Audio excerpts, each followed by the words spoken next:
Let me start, perhaps, with Jenny.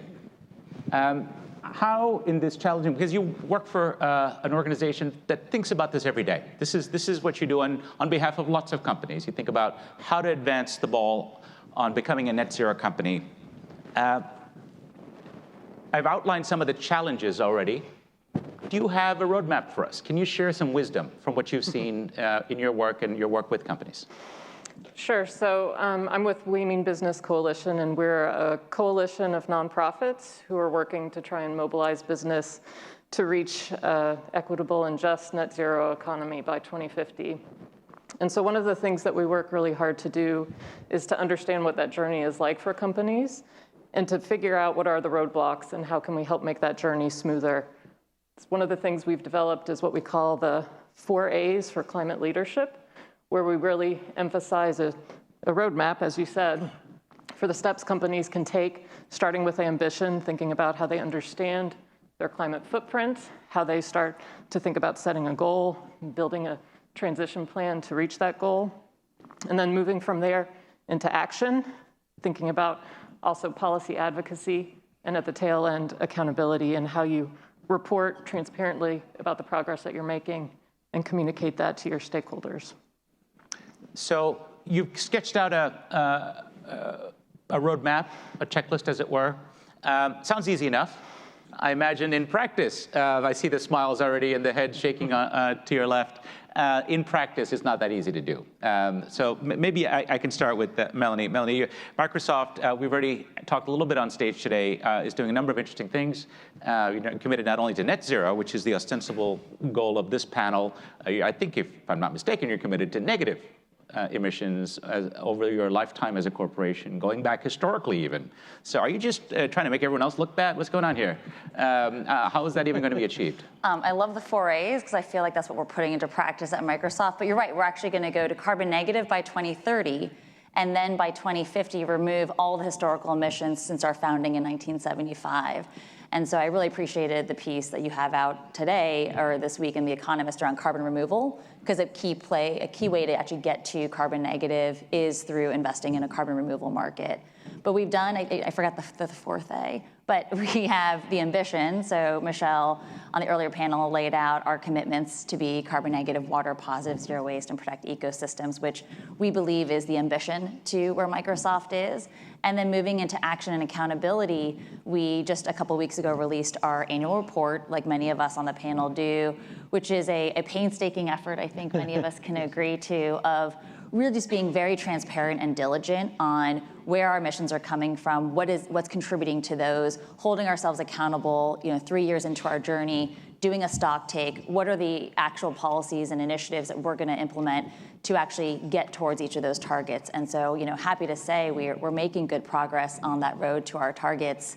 There's obviously more work to be done, but we can get more into the details as we go down the panel. Sure. Well, let's spend just a moment. I know you have a cloud commitment. I think it's a cloud for sustainability commitment. There are some, it's a lot easier for a company like you than, let's say, a cement maker to commit to negative emissions, I would imagine, just by the nature of your operations and your own emissions in-house. But the cloud is a source of concern. People talk about this. Different studies say if all, the cloud impact globally were to be aggregated, which country would it rank equal to, and that sort of thing. There's something slightly bogus about those rankings, but nevertheless, what's the most important step you think your firm is taking on specifically to deal with the energy intensity of the thing that powers what you put out there? Well, one is our commitments around scope 1, 2, and 3, and that's probably worth another conversation. But our commitments are tied to both scope 1 and 2 as well as scope 3 reductions, which is, as of this past year's report, 96% of our company's emissions that we report every year do come from scope 3. So we've taken a hard look at where do those come from. That's you and me, right, folks? It's the He's taking responsibility for us. Yeah, it's the users of our products and it's the upstream supply chain that we are buying from and procuring from. And so when we took a look at that, we really felt that the hardest nuts to crack, you mentioned one of them, which is energy. It's the data centers to power those servers in the cloud. And one of the commitments we have there is to ensure that we're bringing more energy onto the grids in which we operate in and around, and that the power bringing onto those grids is fueled by zero carbon energy resources. So we are among one of the largest corporate purchasers of clean power today. That's part of that commitment to make sure that we're bringing more power on. And we're also piloting really interesting environmental justice and equity issues for that type of work. So I know you wanted to make this exciting for everyone, so let's get some examples going. Yes, exciting, right, folks? We have, there's lots of reporters here who like the stories and the snapshots, but with Volt Energy, it's a community where we're investing in community solar that has community benefits to low-income communities as well, in addition to bringing on renewable power for our data centers as well. So things like that, or investing in Q-Cells, which is in Georgia, the state, not the country, and it's investing in the solar supply chain. So we're actually, one of the first times you've got a user of clean power actually investing in the manufacturing of solar panel cells that are going to help developers as well as clean energy utilities as well. That's great. And that touches on a point I want to pick up with Noel. You're Nike, everybody in this room knows Nike, of course. You're associated with not only with athletic products and shoes, but innovation. You're an innovative company in marketing and other things. But you're, as sustainability officer, you think about innovation in supply chain. And it was something, again, Melanie just touched on a moment ago. How do you handle the challenge of what, in your case, must be thousands of suppliers in Asia, Latin America? It's not just suppliers, but suppliers to suppliers to suppliers, right? What is your strategy for dealing with sustainability when you look upstream? Yeah, as you said, it's daunting. I mean, the Scope 3, as Melanie said, is 98% of our overall carbon footprint. And so tackling supply chain is obviously probably one of the things that keeps me up at night. I think the thing that's really important is that there are effectively two levers that we use to control our carbon footprint. The materials that go into our products, the feedstocks of those materials, things polyester, leather, rubber, et cetera, and then the energy that it takes to convert them. Think power grids in places like Vietnam, Indonesia, et cetera. And so Michael Posner mentioned this earlier, that collaboration among brands, collaboration across industries has become really, really important to us, where we can send a collective demand signal in places like Vietnam, in places like Indonesia, to say, we have these science-based target goals. Our Scope 3 is really, really the largest component, the most meaningful. We need to collectively signal that demand so that our suppliers can use that renewable energy to fuel their operations. We've done things like on-site solar, even in places like China, on-site wind, which is great, but it doesn't have the generation capacity to cover our entire footprint. And so it's a little bit slower, to say the least. And when you talk about accountability, how do we know you've done your homework? Right, companies are notorious for greenwashing historically, and there's a great deal of, in my experience, talking to consumers, user groups, activist groups, and even just the public at large. There's a sort of eyes roll over when companies make these sorts of claims. What's your way of rising to that challenge? Including, you mentioned the NYU team. They do tough, hard-hitting analyses about supply chains and so on, and not every company comes out looking good in those when you look closely. So how do you rise to that challenge? Well, Melanie mentioned this, right? We all have an impact report that we produce every year, and I really view that as our homework, and probably more accurately, our report card. Here are the things that we've committed to publicly. Here's the data associated with that. In some places, we're doing really well. In other places, we're not doing great, and we're usually very, very transparent about what's driving those failures. If we talk about products specifically, and you mentioned greenwashing or green hushing, we've been really deliberate in the way that we communicate about our products, going so far as to include LCAs on certain products. So we launched Nike Tell us what that means for those that don't know. Life cycle assessment. So really, what's the carbon footprint of a particular product? We launched a product called Nike Forward about a year ago. That's an alternative to your traditional fleece. Think an alternative to a hoodie. And it's about 70% less carbon intensive than a traditional fleece hoodie, which is awesome.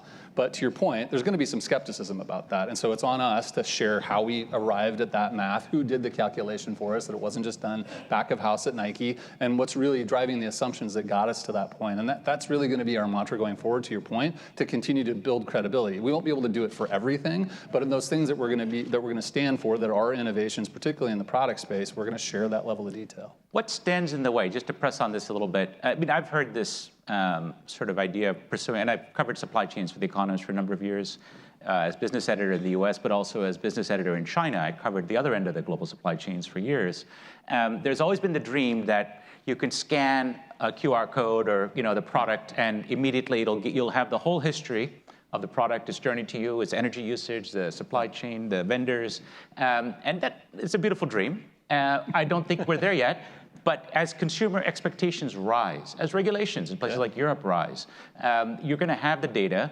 In my experience, companies don't have the incentive to reveal that data because it can be embarrassing. There are also some questions you don't want to ask. Sometimes you don't want to know who the supplier to your supplier, how they're doing business, because if you ask, then you become responsible for them. And so I see a willful ignorance among many corporates as well. How do we overcome those problems to the point where I can scan a sneaker or go on your website and know which of your products to choose or to go to a competitor? What stands in the way? That's a great question. Traceability, transparency, all of those T's are a really important factor to the work that we do. And you're right, data is a big concern. The availability of data, you're talking about making assumptions as it comes to, what's the carbon footprint of something, where does it come from, what's the downstream supplier. We've taken incremental steps, and we're not all the way through the supply chain, to just continue to expand the scope of what we expect from tier 1 suppliers to now tier 2 suppliers. So if you take our code of conduct, for example, that used to be limited to just the folks that actually made the finished goods. About 2-3 years ago, we actually expanded that scope to include material suppliers as well. And to your point, it was not the result that we would have wanted, right? Great performance after 20 years of commitment in the tier 1 supply chain, but as you move to tier 2, we kind of knew that things would not be as great as they had been in tier 1, and we acknowledge that there's a longer journey to kind of lay out expectations, continue to work with those suppliers to meet those expectations. I get to go to our board of directors once a quarter and share that progress, and needless to say, they see what we've done in tier 1 and where we are in tier 2 and expect incremental progress, which we're making, but it's a slow journey, and I think you just have to continue to expand the scope and hold yourself accountable in a public forum, whether it's this or through our impact report. Great. Thank you for those insights. Some of you who've been following the online program that accompanies this in-person day event will know that I've interviewed the CSO of Walmart, world's biggest retailer, world's biggest company on various measures, and obviously with a phenomenally huge supply chain that's committed to climate for many years. And among the things that they do to bring along their vendors, who sometimes may be small, disparate, have some sort of collective action problems, let's say, is help with financing. HSBC is a partner, provides preferential financing to some of their vendors who might need to invest in equipment or change practices in order to meet the goals the company is setting to be a vendor to Walmart. So there are some interesting innovations that often don't get the headlines that are happening quietly behind the scenes. And on that point, I wanted to come to you, Jim, on finance. Now, people don't necessarily think of Verizon, which is obviously a telecoms company, as being involved in the sustainability issue, but you're doing some interesting things with green bonds, I understand. Can you tell us a little bit about how you think about finance? Yeah, and so first off, it's fantastic to hear both of you talk, especially one of our big customers and partners in Microsoft. When you think about Verizon, we run the largest fiber network around the world. We run the largest radio access network here in the US. When you think about our scope 1, scope 2, and scope 3, if you think about 1 and 2, 98% of ours is the energy it takes to run our networks, bar none.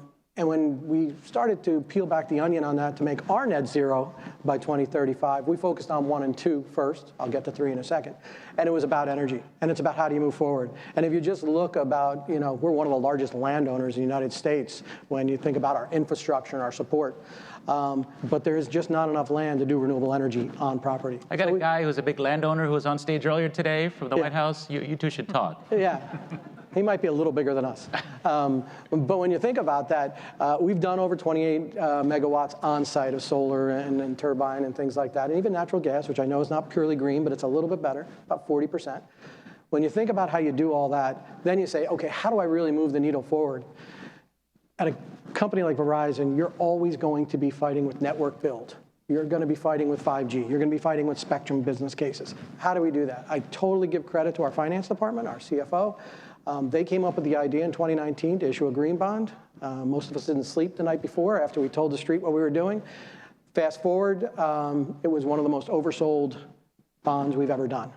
Then you look at how quickly we were able to do the use of proceeds, how quickly we had a second party opinion. We were very conservative in what we said and what we were going to put our money towards. What made it green, just so that people know what you're talking about? So when you think about a green bond, you would put that bond out into the marketplace. People take purchases against that, and then we proactively tell them what our use of proceeds were going to be. So you go back to 2019, our first one, $1 billion, was 4 times oversold, and it wound up being used of the $1 billion, almost $400 million on a green building that we did in Boston, and then the rest of it, for the most part, was a little bit of reforestation, but then the rest was on renewable energy, both on-site and off-site. Fast forward to about a month ago, we did our 5th green bond in about 4 years, And this one was 6 times oversold. The market responded tremendously. We did the same process. We had a second-party opinion. We stated exactly what we were going to do with the proceeds. And then we've gone through and we've implemented it. So now we've got, very similar to a friend 2 over to the right, who's one of the largest green purchasers of VPPAs, virtual power purchase agreements. We're in the top 5 as well. And we've done over 3.3 gigawatts of purchases that are out there today. For people who don't follow this as closely, can you explain what a VPP is?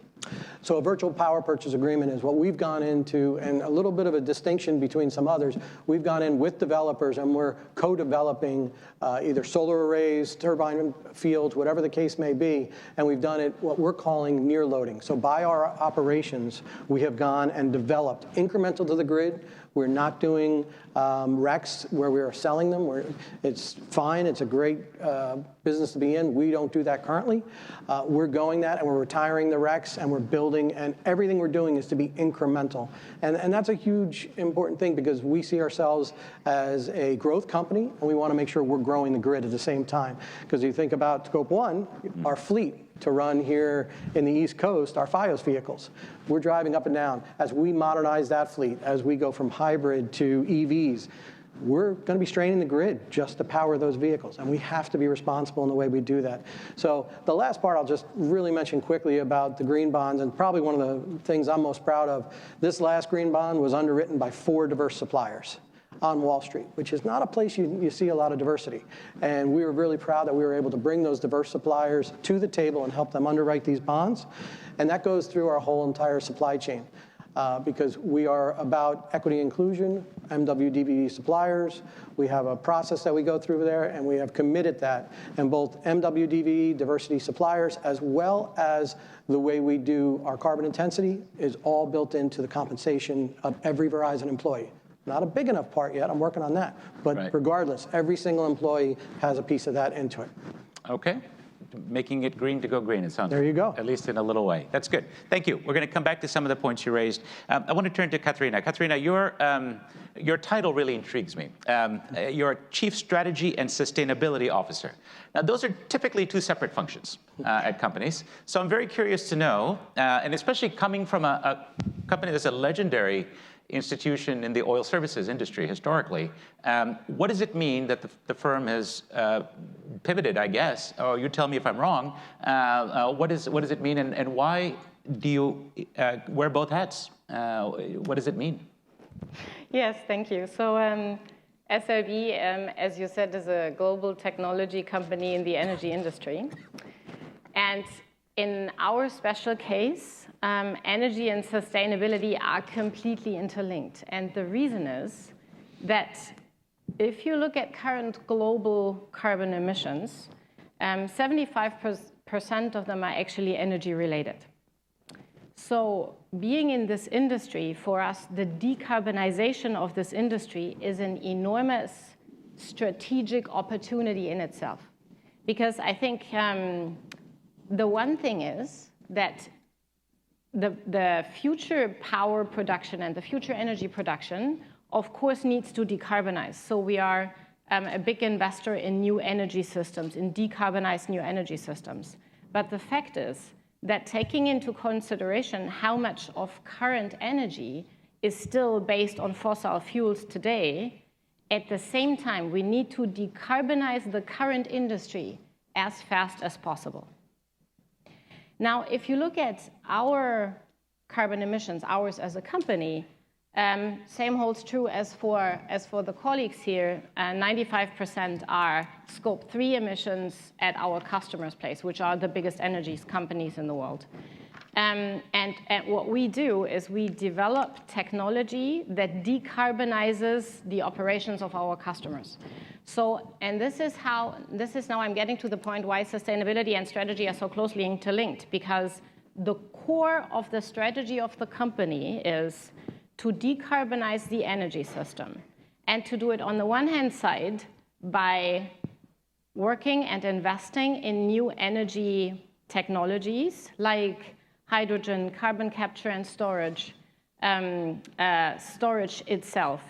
And then on the other hand side, to decarbonize the energy industry as is, and to make sure that as long as we are using fossil fuels, we do it as the lowest possible carbon footprint.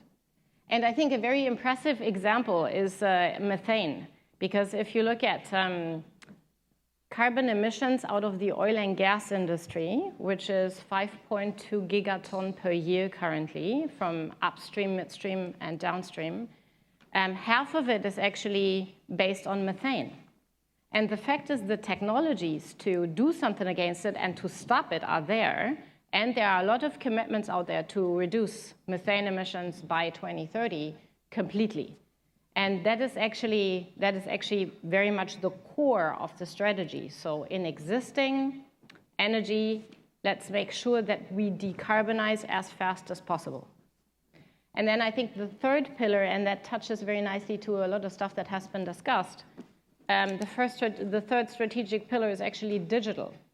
And we need digital to create the transparency to be able to really act on what we want to act on. We need digital and digital platforms to create transparency on actual emission data, to know where the biggest emission sources are, and to be able to create decarbonization pathways. And I think especially in the energy industry, we needed to create integrity as well, because that's one of the major issues, that based on the fact that most of the carbon emissions in the atmosphere are coming from the fossil fuel industry, we need to make sure that there's integrity in the industry so that not greenwashing comes up, right, as you stated, but that it's clear that we are going down this path. We're going to get into this just a little bit. I want to give a notice to my audience. Get some questions ready for this wonderful expert panel. I'm going to come to you in just a moment. But first, I want to come to you because I'm reminded by the company's pivot. Kudos to you as a strategy officer, because for 100 years, the company has been enabling your clients to carbonize the economy with better and more efficient ways to get oil out of the ground. And now you're preparing for the next 100 years to decarbonize our use of energy in the way that, the old joke about the gold miners. You didn't know who's going to make money or not, but the person who sold them picks and shovels was definitely going to make money. You want to be the provider of the picks and shovels for the decarbonization decade. So sounds very clever, but the other half of the job is where I have the question for you on the sustainability piece. You have to invent new tools. I appreciate Melanie shouting out the in-depth briefing on carbon removal I wrote in The Economist in the most recent issue. But among other things, the world's largest carbon capture machine, right? A big vacuum cleaner that's going to suck carbon out of the ground in No Trees, Texas, out in the Permian Basin, is basically a dusty field today with no trees. I can verify there are no trees in the town of No Trees. And so it's going to require inventing the future. Yes. What's your plan on the R&D front? How are you positioned? How are we going to actually do this decarbonization? What are some of the leading contenders to do this that you think you can supply the world? Very nice. So first of all, I personally think the biggest opportunity for us right now, where we have the technology and are able to do and make a real difference, is carbon capture and storage, meaning bringing carbon under the ground, which is a carbon negative action, which we will need. And even the moment we hit net zero, we will need this carbon capture and storage for a very long time to be able to remove what we have brought up in the atmosphere.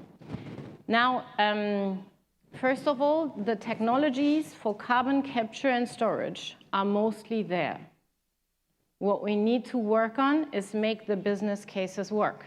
So it's about economics, not so much the science behind it. Exactly, because exactly as you said, the knowledge is in the oil and gas industry, because they do have the subsurface know-how and the digital twins. They are able to do it, and they know how to push it forward, so to say. But what we really need to work on is make the business cases work. And I think this is a very good example where you see how the public and the private sector really have to work together. Because the one is having the technology and making sure that the technology gets cheaper. That's what the private sector can do. And this is where we commit our R&D budgets in. And for example, I cannot talk for the sector, but in our case, the fact is that 50% of this year's research budget is actually going in new energy technologies, which are decarbonization technologies, 50%. But that's a much higher share than even the European oil Yes. majors, for example. Yes. Just a fine point on the business model, and then I want to have our microphone runners ready. And show me some hands if people want to ask questions. Okay, we've got some questions already. We see very generous support for direct air capture, for maybe slightly less generous support, but still strong support for sequestration in the new legislation. Is it enough to make much of what's available economic? What's the perspective on this? Some people say it's too much money for that particular approach. What's your perspective? So first of all, I think it can't be too much because it's our fastest and most immediate lever that we have. And so from my personal perspective, we need to make sure that we push these projects fast enough and we come up with the legislative basis so that you can really get from the field without trees to the actual carbon capture and storage side. And besides the fact that we do have, based on the Inflation Reduction Act, a lot of support and a lot of incentive to drive it forward, these processes are still incredibly slow. And from my perspective, that's the main issue, that it's in comparison and taking into consideration that we do have the financing and we do have the technology, it's still far too slow from the permitting, from bringing all the people on board. Sure. And I think that's what we need to work on most. You're absolutely right. We're talking about rubber hitting the road. In this case, getting a Class 6 EPA permit for sequestration Yes. it could take a long time. And so there are lots of challenges ahead. Let's go to a question right here, sir. Again, as always, identify yourself and please ask a direct question. Yeah, Mansoor Khan, Engineers Guild. I think I have a similar question to both Microsoft and somewhat to Verizon also. You guys are doing an excellent job by, before I knew about all this power you're buying from the renewables, that was excellent.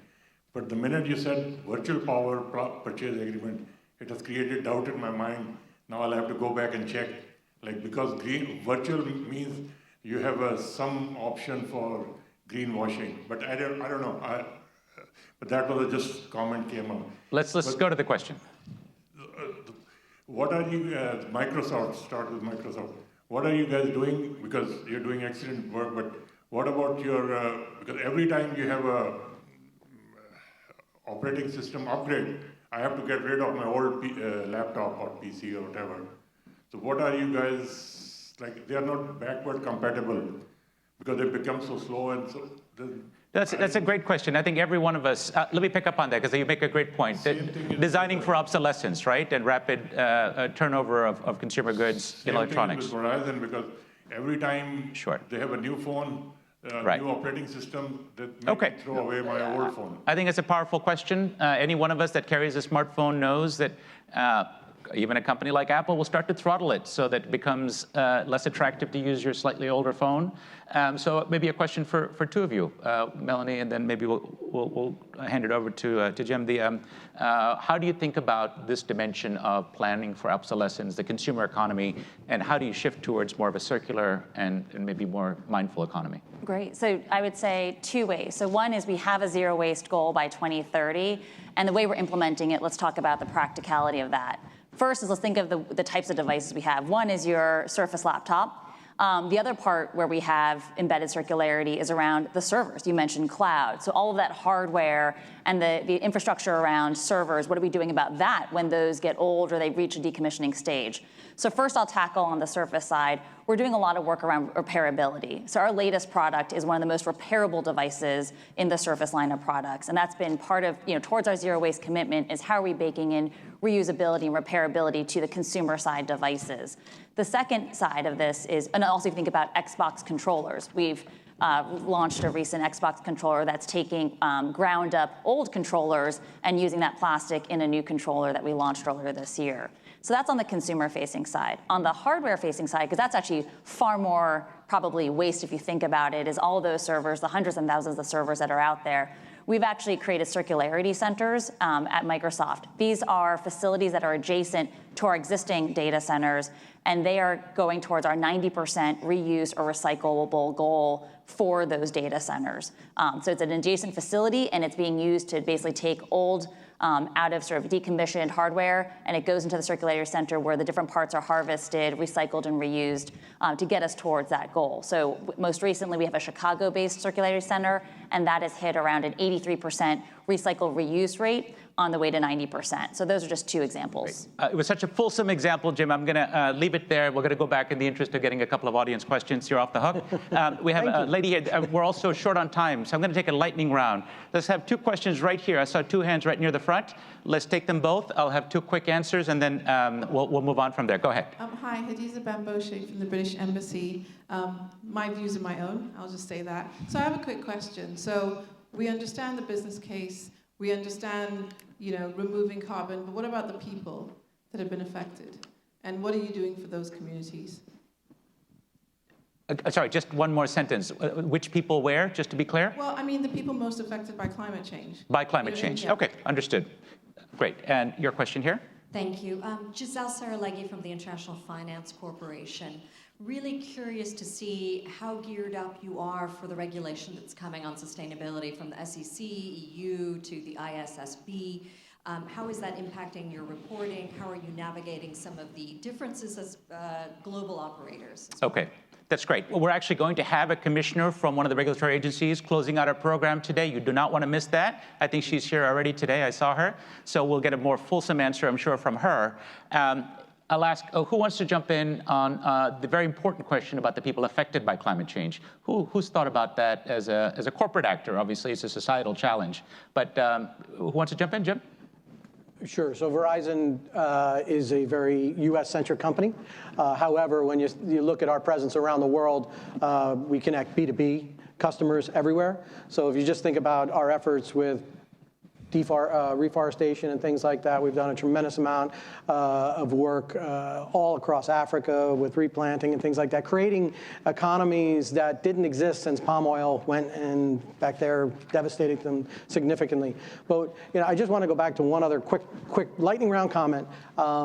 Anyone in those customers anyone here is a Verizon customer, thank you very much for being a customer. Any of you have seen our ads about send in a phone for recycling? If you just look at last year, we got over 15 million phones back. I'm super excited to say they've actually created a secondary industry for selling refurb phones. And as you've seen the global economy be what it is, it's been a tremendous asset to give phones another life, both here in the United States or around the world.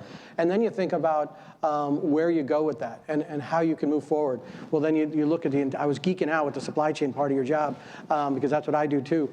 We had a center that was doing this with over 2,000 people. Well, we put a new center with robotics. We have 200 people. It's that innovation. It's that idea of how do you use technology and then repurposing those employees that were doing all that work before. So try to go quick. We can hear you now. All right, put it that way. Well said. Thank you. Thank you. We're just out of time. We will pick up the point about regulation in the later session that I mentioned before. Please give my wonderful panelists a nice round of applause. Thank you very much.